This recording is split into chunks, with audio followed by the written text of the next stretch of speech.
Orang-orang politik datang ke kampus, calon-calon datang ke kampus mempunyai keinginan untuk dipilih. Dalam pilihan politik nanti, jangan sampai berpengaruh daripada persatuan dan kesatuan di kampus itu sendiri. Jangan sampai setelah adanya pertemuan tokoh di sana, terjadi blok-blok di kampus. Mohon maaf, ini blok partai ini blok partai ini blok partai ini. Jangankan yang namanya guru dengan murid, ini sudah terjadi. Istri suami saja pilihan presiden, beda pilihan juga bisa bertengkar.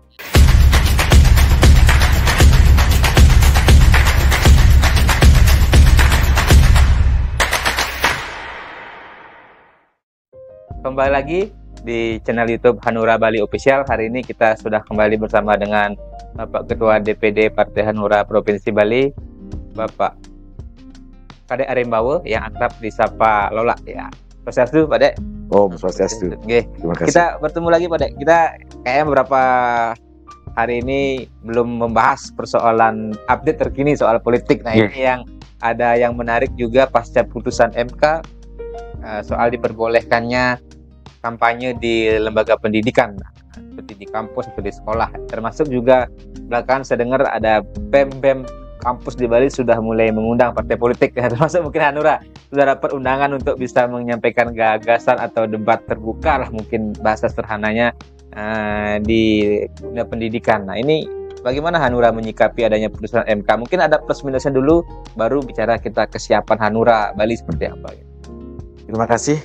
Om Swastiastu. Ya, Om Swastiastu. Assalamualaikum warahmatullahi wabarakatuh. Salam sejahtera buat kita semua. Salam nama budaya, salam kebajikan rahayu. Tentunya apa yang disampaikan tadi mengenai putusan Mahkamah Konstitusi pada saat kemarin sudah diputuskan gugatan ya terhadap revisi undang-undang apa namanya? Terhadap undang-undang pemilu pasal 280 ya, 28 huruf I, pasal Undang-Undang Nomor 7 Tahun 2017 tentang pemilihan umum. Tentunya saya mengucapkan selamat dulu kepada seluruh generasi muda kita, mahasiswa khususnya, pelajar juga.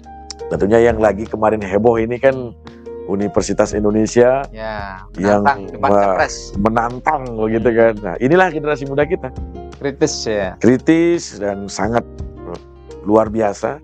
Dan pada saat ini pun saya kira-kira 3-4 hari yang lalu menerima undangan juga dari Badan Eksekutif Mahasiswa BEM Udayana. Universitas Udayana. Dan kalau bisa juga diikuti juga BEM-BEM universitas yang lain. Ya. Nah, tetapi ini saya membayangkan jika politik itu masuk ke dunia politik, ke dunia pendidikan, kampus maupun sekolah, disinilah sekarang para guru, para dosen, mahasiswa, murid itu diajak untuk belajar memberikan sumbangsih kepada negara dengan cara mengetahui bagaimana berpolitik itu secara baik dan benar. Jadi jangan sampai yang namanya politik ini kan ada dukungan dan ada yang tidak mendukung kan begitu, ada yang suka dan tidak suka begitu. Seperti saya dulu waktu jadi pelawak nggak ada orang yang nggak suka, semua penggemar gitu kan. Tapi jadi terjun ke politik, saya terjun ke politik, ada hatersnya, ada yang suka dan ada yang nggak suka. Nah, kalau politik sekarang masuk ke dunia pendidikan, nah misalkan nih mahasiswanya mendukung A gitu misalkan, secara frontal kan yang namanya politik diperlihatkan secara nyata dari body language-nya pun udah tahu kan gitu. Jangan sampai muridnya dukungan A, dosennya dukung B, pimpinannya dukung C. Jadi di kampus terjadilah suatu pergolakan, pemberontakan seperti keributan seperti orang-orang di parlemen seperti itu, ribut-ribut seperti itu. Ya ini perlu diantisipasi oleh dewan guru, oleh dewan dosen, mahasiswa ini untuk belajar menumbuhkan kedewasaan politik. Ya, kedewasaan berdemokrasi. Berdemokrasi. Menghadapi perbedaan pilihan politik atau perbedaan pandangan. Iya, itu. Dan sebenarnya dunia kampus atau dunia akademik itu kan nature-nya atau alamiahnya kan mereka sebenarnya mengakomodir perbedaan, mengakomodir gagasan dengan argumentatif yang tertentu ya. Nah, sekarang ini dimasukkan ke kampus itu sendiri. Nah, karena ke dunia pendidikan dimasukkan politik sekarang, bisa mengundang tokoh-tokoh politik ya.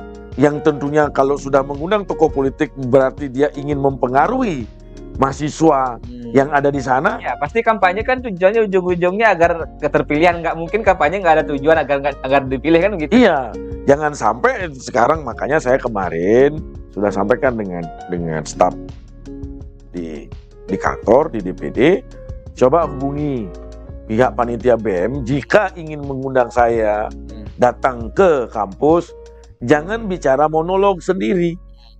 Kalau boleh, minimal lah 3-4 pimpinan partai untuk diajak berdiskusi di sana, untuk menampilkan, untuk menyampaikan visi misi partainya. Ya. Nah, sedangkan di Bali ini kan ada sekarang berapa partai? Sekarang undang dulu 4, undang lagi 4, terus begitu diperlihatkan. Oh, ternyata begini. Oh, berarti ini ideologi partainya seperti ini, perjuangannya partainya seperti ini. Ya. Jadi mahasiswa bisa mengkanter. Bila perlu kita berdebat lah di sana. Ya. Begitu. Jadi ada semacam diseminasi terhadap gagasan atau terhadap program-program partai politik terhadap ideologi partainya dalam konteks bagaimana kemajuan pembangunan atau kesejahteraan masyarakat kan begitu. Iya. Jangan sampai sekarang yang universitas-universitas misalkan sekarang di Bali ada Udayana, misalnya Warmadewa, Undiknas misalnya dan lain-lain itu hanya ikut-ikutan. Satu, ini lagi viral ini, UI ini debat capres, kalau kita harus ikut juga, kita harus berperan juga. Nah, seperti apa perannya? Ya dari awal dulu, dari partai politik di Bali silakan diundang untuk bisa menyampaikan tentang visi misinya. Nah, ini saya tidak mengajak masyarakat itu flashback lagi ke dunia tempo dulu, enggak. Ini seperti saya di berkesenian ya, ada seni yang namanya Dramagong. Ya. Dramagong itu ada raja muda, ada raja tua kan. Nah, sebelum raja tua ini digantikan oleh raja muda, raja tua ini pasti menyampaikan kepada raja muda, sebelum kamu menjadi raja, kamu datanglah ke Peseraman untuk belajar. Kan begitu nih, untuk belajar ke sana. Setelah kamu bisa belajar di sana, setelah kamu mendapatkan suatu pendidikan, kamu bisa menggantikan saya sebagai raja. Nah, sekarang begitu juga sekarang di zaman sekarang ini. Nah, mahasiswa sekarang ini masuk di dalam satu kampus, disuruh belajar. Nah, datanglah sekarang orang-orang politik ke kampus. Orang-orang politik datang ke kampus, calon-calon datang ke kampus, yang notabene orang yang datang ini mempunyai keinginan untuk dipilih. Nah, disinilah sekarang diberikan kesempatan suatu beban kepada mahasiswa itu sendiri, kepada dosen-dosen itu sendiri, kepada rektor yang paling utama, untuk bisa meyakinkan, memberikan pemahaman kepada seluruh mahasiswanya, kepada dosen-dosennya, dalam pilihan politik nanti jangan sampai berpengaruh daripada persatuan dan kesatuan di kampus itu sendiri. Itu harus benar-benar ditekankan. Jangan sampai setelah adanya pertemuan tokoh di sana terjadi blok-blok di kampus. Ini blok inilah, ini blok inilah. Mohon maaf, ini blok partai ini blok partai ini blok partai ini. Mungkin nanti malah ujung-ujungnya bisa jadi mogok belajar atau mogok ngajar karena beda pilihan. Ini kan berbahaya. Iya, jangankan yang namanya guru dengan murid. Ini sudah terjadi antara ibu dan istri suami saja, pilihan presiden. Beda pilihan juga bisa bertengkar. Apalagi ini bukan hubungan keluarga. Ini adalah hubungan di sekolah, hubungan persahabatan. Nah, ini agak berat juga. Nah, saya melihat yang namanya teman-teman, yang namanya mahasiswa, generasi muda kita kan ini masih ingin mencari jati diri, ingin mencari perhatian juga kan begitu. Nah, jangan sampai dengan adanya keputusan ini Anda bisa bermusuhan dengan kawan sendiri. Nah, baik-baiklah menyikapi ini. Ada plus minusnya juga. Nah, ini kan itu kan kalau kita bicara dari perspektif kampusnya atau mahasiswa atau BEM yang mewakili secara organisasian. Ya. Tapi kan ketika kita bicara nanti partai politik datang, para caleg datang atau capres datang, tentu kan mereka juga punya tadi satu pemahaman yang sama, itikat baik juga bagaimana mereka berkampanye menyampaikan gagasan tapi tanpa berpotensi merusak tadi persatuan dan kesatuan atau berpotensi membuat suasana tidak kondusif. Rule apa atau etika politik apa yang harus dijalankan atau dipatuhi juga oleh para kandidat maupun caleg partai politik maupun capres-cawapres atau tim kampanye? Ya, jadi begini, putusan MK ini juga harus disikapi oleh praktek bagaimana caranya mengatur strategi di kampus maupun di sekolah, mengundang tokoh politik, mengundang tokoh-tokoh dalam hal perhelatan pemilu legislatif, perhelatan pilpres, itu harus benar-benar hanya menyampaikan visi misinya, menyampaikan strategi politiknya, habis itu bagaimana konsep-konsep kalau dia terpilih, bagaimana ideologi partainya kalau jika partainya terpilih masuk parlemen, dimasuk provinsi, kabupaten, itu harus disampaikan. Tetapi dengan satu batasan, tidak boleh mengajak untuk memilih. Artinya tidak ada campaign di sana.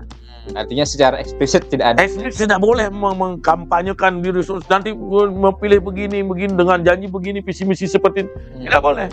Harus hanya sekedar penyampaian secara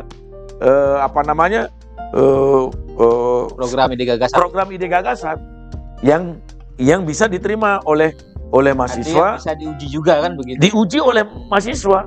Sedikit tidaknya mahasiswa yang ada di kampus mendapatkan pendidikan politik. Contoh seperti yang saya sampaikan. Saya akan menyampaikan ini kepada seluruh mahasiswa.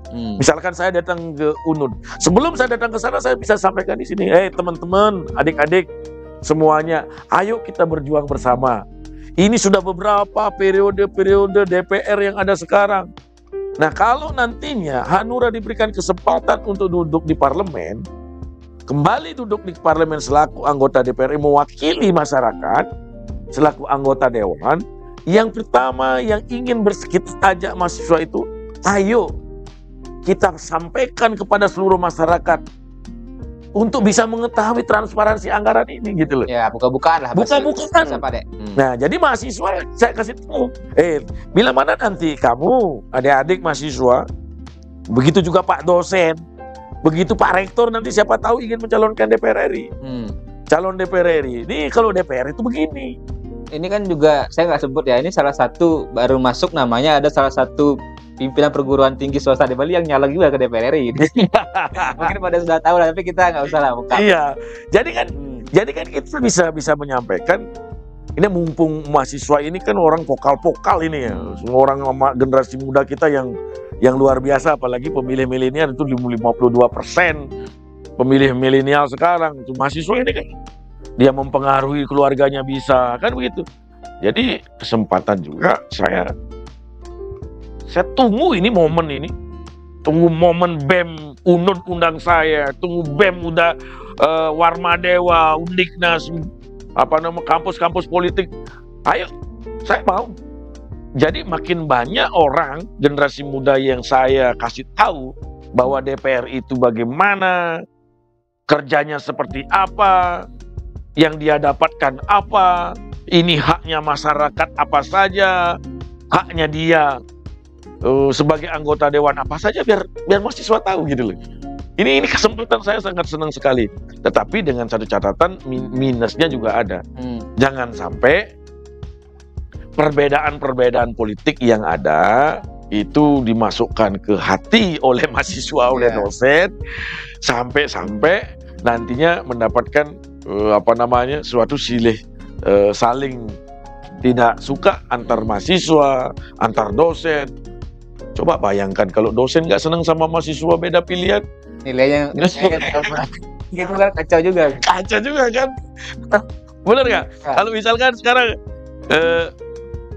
mahasiswanya gitu, si A nggak cocok dengan si B, Itu dia buat kelompok-kelompok. Wah, coba bayangkan bagaimana situasi kampus kalau kayak begitu. Sebenarnya kenapa dulu tidak masuk, tidak diperbolehkan masuk ke dunia pendidikan? Kan pemikirannya ini juga. Nah, sekarang kalau sudah seperti ini, zaman sudah berjalan, mungkin sekarang pemerintah ingin memberikan pelajaran demokrasi politik kepada generasi muda kita untuk bisa dewasa dalam berpolitik. Diizinkanlah masuk dalam dunia kampus sekarang. Ya, mungkin juga konteksnya Pak Dek selaku Ketua DPD Hanura Provinsi Bali siap menerima tantangan atau undangan menyampaikan gagasan, visi misi atau debat terbuka lah mungkin istilahnya di kampus-kampus. Nah ini kan juga bagaimana juga nanti ketika di Sulteng, Sulawesi Tengah, dapilnya Pak Dek nyalek ke DPR RI, ada undangan yang sama dalam konteks Pak Dek selaku caleg DPR RI dari dapil Sulteng, seperti apa juga? Mungkin apakah juga sudah mulai ada mahasiswa di sana punya pemikiran yang sama dengan teman-teman di UI, di Bali dan sebagainya? Ya, saya juga begini. Kebetulan kan kalau misalkan ini kesempatan buat saya menyampaikan, tidak hanya di dunia pendidikan mahasiswa. Ini kan di Sulawesi Tengah kan ada 3 saudara kita, artinya orang Bali lah. Saya bilang begitu, mencalonkan diri di Sulawesi Tengah Ke DPR RI? ke DPR RI. Oh, 3 caleg DPR RI dari orang Bali? Orang Bali. Dengan partai yang berbeda-beda? Berbeda. Ada Pak Wayan Supadi dari PKN, habis itu ada Pak Putu Arte dari Nasdem, saya Kadek Arimbawo dari Hanura. Nah, selain daripada dunia kampus, kan ada organisasi kepemudaan. Ya, oke. Seperti KMDI, apalagi itu Perada. Kenapa tidak mengambil kesempatan ini? Mengundang ya tadi? Iya, mengundang. Bukan menantang. Kalau menantang bahasanya sadis sekali. Kayak mau perang gitu kan. Mengundang 3 tokoh. Diajak berbicara. Artinya berdiskusi lah. Tidak mempengaruhi untuk memilih. Kalau pilihan kan di Perada juga, di organisasi kepemudaan Hindu juga sudah berwarna kan. Ada juga udah berpartai A, udah berpartai B. Itu kan sah saja. Itu kalau saya itu tidak pernah memikirkan walaupun apa warnanya, itu saudara kita, tidak ada yang namanya warna dalam hati saya. Jadi undang saja untuk kita berdiskusi. Undang 3-3-nya, kan enak begitu. Persahabatan kita terjalin. Toh juga terpilih dan tidak terpilih, yang namanya saudara kan itu tidak bisa diputuskan kan begitu. Jadi organisasi-organisasi kepemudaan juga tahu, oh ternyata si A ini begini loh. Oh ternyata si B ini begini loh. Ternyata dihilangkan dulu yang namanya suatu perbedaan politik, perbedaan partai. Mungkin kan organisasi sudah ada berpartai-partai, hilangkan dulu. Ayo kita ingin mencari sesuatu hal yang terbaik. Ya, dan yang menarik kan Pak Dek juga ingin melanjutkan komitmen dengan Yayasan Kesenian Bali ya? Yayasan Kesenian Bali untuk ngayah dalam konteks kesenian, termasuk juga memperjuangkan hal-hal yang berkait dengan pelaksanaan perkara atau program-program lain bagi umat lain. Tidak hanya ini, tapi juga umat-umat yang lain. Itu sejauh ini kalau respon masyarakat seperti apa Pak Dek? Kan Pak Dek menyatakan ada program sangat di ngaben massal gratis atau ada sunatan massal juga dan sebagainya gitu. Sangat luar biasa. Ini kalau 2 hari yang lalu saya ditelepon oleh WHDI ya, ibu-ibu PKK dalam satu desa. Beliau mau narik rejang. Di sana kan tidak ada menjual kepet itu, kipas. Rejang dedari itu, perlengkapan darinya. Ditelepon saya, Pak Ade, bisa nggak dibelikan kipas rejang dedari ini loh, jenisnya seperti ini, bisa dibelikan? Dibalikan ada. Saya belikan sepaket karena mau dipakai cepat. Begini maksud saya, yang begini ini saya termasuk udah masuk visi misi ini kan.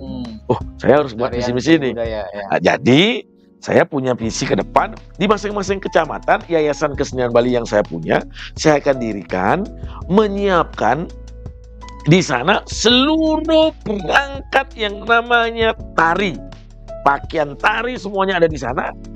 Ada seperangkat gamelan khusus untuk anak-anak yang mau belajar nari di sana, belajar nabuh di sana. Jadi dari usia dini sudah diberikan mengentalkan jati diri orang Bali di sana gitu. Jadi diberikan wadahnya. Nah, jadi orang generasi muda kita yang di sana yang mau mengabdikan diri untuk masyarakat bareng-bareng dengan yayasan, saya kuliahkan dulu. Kuliahkan di Denpasar. Habis tamat ya mengabdi di sana lewat yayasan. Kalau yang namanya udah yayasan berbadan hukum kan gampang untuk mencarikan dana bantuan karena dia programnya real. Oke. Itu masing-masing kecamatan. Selain program yang namanya pemberian bantuan untuk pelaksanaan pancayadnya. Oke. Nah, ben, fitriyadnya, dewayadnya, genteng lingge, resiadnya, ngadegang nak lingsir, penglingsir, wiraga, pedanda, jerumang, serimpu yang ada di sana memang kita kekurang. Ya. Itu resi yadnya, buta yadnya, pelaksanaan daripada berata penyepian, pengerupukan, apa yang kita support? Ya pembuatan ogoh-ogohnya kita support untuk generasi muda. Kan itu yang namanya buta yadnya, manusia yadnya, potong gigi. Kalau misalkan potong gigi, misalkan ada kita kumpul dengan PHDI, ayo kita buat potong gigi massal. Itu saya bisa jamin 100% bisa kita tanggung dalam hal pembiayaan. Jadi kan banyak orang gitu, Pak Kadek, orang fitriyahnya itu kan utang kepada leluhur. Utang kepada leluhur, kenapa kok Pak Kadek punya program untuk ngaben gratis? Berarti kan kita tidak bisa membayar hutang kepada leluhur. Kenapa enggak? Itu uang yang saya kasih kan pajak dari kalian. Uang rakyat juga sebenarnya kan gitu. Bisa kan? Ya uang mereka juga. Uang mereka juga. Uang umat juga kan. Uang masyarakat Indonesia. Jadi kan dia yang saya berikan ini bukan uang saya. Bukan uang yang saya berikan, uang saya pribadi saya berikan kepada masyarakat untuk upacara, bukan. Uangnya APBN yang dititipkan ke tangan saya selaku anggota dewan diberikan kepada masyarakat yang mempunyai. Ini kan dia yang punya, dana ini dia punya dari mana? Dari pajak-pajaknya dia sebagai masyarakat Indonesia, kan begitu. Ini saya bilang, kan ada yang orang memang nggak suka, yang namanya nggak suka kan nyari-nyari juga gininya kan program. Ini programmu, Palola ini gimana programnya? Ngaben ini kan utang kepada leluhur, nggak boleh gini-gini. Iya, memang ini program utang kepada leluhur. Ini uangnya uang siapa? Ya uang kalian, uangnya APBN, pajak dari kalian. Tetapi saya benar-benar ingin menyampaikan, menjembatani dari tangan saya. Oh iya baru begitu kan? Ya, itu pemahaman itu yang perlu disampaikan karena kan tadi sehingga tidak seolah-olah juga dipolitisasi juga. Iya. Baik, tapi kan memang uang itu ya uang mereka juga. Uang mereka juga. Nah ini menarik pada Eli, kita tunggu seperti apa juga nanti kiprah-kiprah pada di Sulteng ya, Sulawesi Tengah ya, untuk bisa kembali Hanura ke Senayan. Sebagai sebuah closing Pak Dek, tadi dalam konteks pada generasi muda, ini kan juga bisa menekan apatisme mereka lah, anak-anak muda, kampus, pelajar, mahasiswa ketika ada kampanye di kampus, dan juga terakhir untuk masyarakat di Sulteng, Sulawesi Tengah. Yang pertama saya ucapkan selamat kepada seluruh kawan-kawan generasi muda di generasi dunia pendidikan, baik itu di kampus, di sekolah. Sekarang diberikan kesempatan untuk belajar mendewasakan diri dalam belajar untuk mengetahui dalam demokrasi politik kita di Indonesia. Disinilah sekarang tantangan bagi teman-teman untuk belajar mendewasakan diri, menerima baik dan buruknya politik masuk ke dunia pendidikan. Kita nanti lihat bagaimana perkembangan selanjutnya. Ini mungkin batu loncatan peningkatan sistem demokrasi kita di Indonesia. Dan yang kedua, kepada seluruh masyarakat Sulawesi Tengah, saya Ikada Aribawa mohon doa dan dukungan masyarakat semuanya. Masyarakat di Sulawesi Tengah, seluruh umat yang ada di Sulawesi Tengah, saya ingin membawa suatu gebrakan, perjuangan, sejarah dalam hidup untuk mengajak seluruh masyarakat dan mengetahui, memberikan pendidikan politik, apa itu DPR, apa saja yang dibawa oleh DPR pada saat dia menjabat dan seperti apa kewenangan-kewenangan yang ada. Nah, itu program saya yang saya akan tawarkan kepada seluruh masyarakat. Tidak main-main, kita main buka-bukaan. Oke. Terima kasih. Jadi buka-bukaan dari seorang Pak Kadek Aribawo atau Lola itu yang juga menjadi bentuk pertanggungjawaban sebagai seorang wakil rakyat untuk mengedepankan transparansi. Tadi pesan jelas, kampus jangan sampai juga terpecah belah karena perbedaan politik ya. Jangan sampai cukuplah kasus-kasus di masa lalu atau pengalaman satu keluarga bisa beda pilihan bertengkar, suami istri bisa cerai, jangan sampai antara dosen dan mahasiswa nanti. Karena ini kan ya selaku insan akademik tentu kedewasaan, kecerdasan dalam menyikapi perbedaan pandangan, gagasan, pilihan politik itu menjadi bagian untuk mendewasakan diri dan juga mendewasakan demokrasi. Dan terakhir saya sampaikan kepada seluruh BEM universitas yang ada di Bali khususnya, dan kalau bisa didengar oleh BEM yang ada di Sulawesi Tengah, dan juga seluruh organisasi-organisasi kepemudaan, saya Kadek Aribawo, Ketua DPD Hanura Bali, siap untuk menghadiri undangan-undangan dimanapun, apalagi di kampus-kampus, karena ini kesempatan saya selaku ketua partai diberikan kesempatan untuk memberikan pengetahuan politik demokrasi yang ada di Indonesia di dunia pendidikan. Terima kasih. Ya, terima kasih Pak Dek sudah sharing dengan kita di Hanura Bali. Sukses, terima kasih. Semoga ini bisa menjadi inspirasi, menjadi catatan penting juga dalam perjalanan demokrasi kita. Kita sambung di kesempatan berikutnya di channel Hanura Bali Official. Terima kasih. Salam hati nurani. Salam hati nurani. Om Santi. Om Santi. Om.